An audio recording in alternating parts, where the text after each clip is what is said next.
Entre l'université et son studio, il y a quelques rues, une trentaine de minutes de marche, une dizaine de boulangeries. Les mauvais jours, il s'arrête dans chacune d'entre elles. Il mange son premier pain au chocolat et il sait qu'il ne s'arrêtera pas là. Il essuie les miettes sur son visage avant d'entrer dans la seconde boulangerie, commande, paie, bouffe comme un voleur. En quelques bouchées, il a terminé. Il regarde maintenant autour de lui, se réconforte à la certitude qu'il n'a été ni reconnu, ni repéré, qu'il ne sera ni moqué, ni repoussé, ni lapidé. Il entre dans la boulangerie suivante, commande, tiens, il s'offre 2 pains au chocolat. Rien de louche à en manger 2 quand on est un grand gaillard comme lui. La caissière ne bronche pas, tu vois, elle lui sourit, elle lui souhaite bon appétit, tout va bien, il est normal. Il se détend, mange dans la rue comme s'il en avait le droit, comme s'il était monsieur tout le monde, qu'il est bon ce pain au chocolat, que c'est bon de manger sans se presser. Il prend conscience qu'il n'y parvient pas tout à fait à cette désinvolture dans la déglutition. Il se souvient qu'il en est déjà à 5 petits pains fourrés. Il a du mal à respirer, il est 10h30, aujourd'hui il n'a eu cours qu'entre 8 et 10, il a la journée devant lui pour se détruire et se réparer. Il entre dans un supermarché.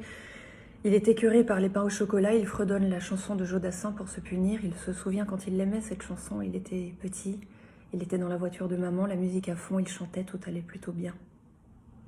Il est temps de passer au salé. Il achète 13 toasts et fromages, il essaye de ne pas penser qu'il pourrait s'offrir des disques. Avec tout cet argent dépensé, il ajoute du jambon dans son panier et la glace crémeuse qui, dans 1 heure ou 2, fera tout passer. Il est chez lui. Chez lui, personne ne l'observe. Il est son pire ennemi et il a la voix libre. Il bouffe la tresse entière, tout ce qui va avec. Il met du beurre sous le fromage et le jambon, de l'huile d'olive quand il n'y a plus de beurre, ni de fromage, ni de jambon, avec du sel. Ensuite les toasts et de la pâte à tartiner chocolatée en dessert. Pas griller les toasts, pas le temps. Il regarde la télévision pendant l'orgie pour ne pas y penser. Il est midi, les gens normaux vont sortir pour manger 1/100 de ce qu'il avale depuis 2 heures. Il a maintenant 1 heure pour vomir. Ensuite, le corps fait son travail de digestion et il est trop tard. Il vide le pot de glace dans son estomac. C'est grâce à elle qu'il pourra dégorger sans souffrir. Il a l'habitude, il n'a plus à enfoncer les doigts dans sa bouche. Il l'ouvre au-dessus de la cuvette des toilettes et ça ressort. La glace enrobe tout, le goût est presque bon. D'abord les morceaux de la pomme qu'il a mangé tôt ce matin avant de se rendre en cours. Un instant, il craint de ne rendre que ce qu'il a ingurgité de sain, d'autorisé. Patience.